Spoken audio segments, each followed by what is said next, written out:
उतरल्याचं चित्र आहे। उद्या शरद पवार बारामती मतदारसंघाचा आढावा घेणार आहेत। तसंच पुण्यात पवारांच्या निसर्ग या निवासस्थानी सर्व पदाधिकाऱ्यांची बैठक देखील बोलावण्यात आली।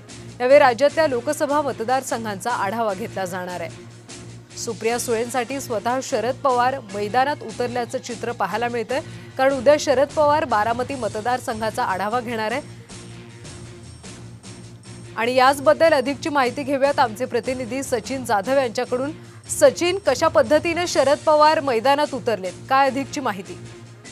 आपण पाहतोय की लोकसभा निवडणुकीच्या तोंडावर आता सर्वच पक्ष जे आहेत ते कामाला लागलेले असल्याचं पाहायला मिळते आणि सर्वांचे लक्ष आता खरं तर पुणे जिल्ह्यातल्या बारामती लोकसभा मतदारसंघाकडे आहे। अजित पवार भाजपसोबत गेल्यानंतर त्या ठिकाणी अजित पवार राष्ट्रवादी काँग्रेस गटाकडून खरं तर उमेदवार त्या ठिकाणी देण्यात येणार आहे आणि त्याच पार्श्वभूमीवर सुप्रिया सुळेही त्या ठिकाणच्या विद्यमान खासदार आहेत, त्या निवडणूक लढवणार आहेत।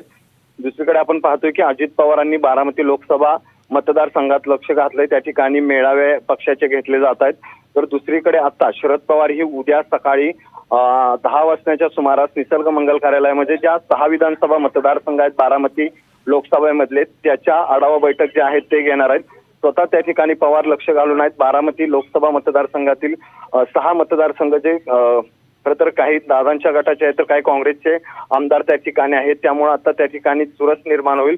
दादांनी स्वतः त्या ठिकाणी राष्ट्रवादी काँग्रेस गट स्वतःचा असल्यामुळे त्या ठिकाणी उमेदवार देणार असल्याचंही सचिन, त्यामुळे या सगळ्या बैठकांचा कितपत फायदा होतो हे पाहणं महत्त्वाचं आहे। धन्यवाद।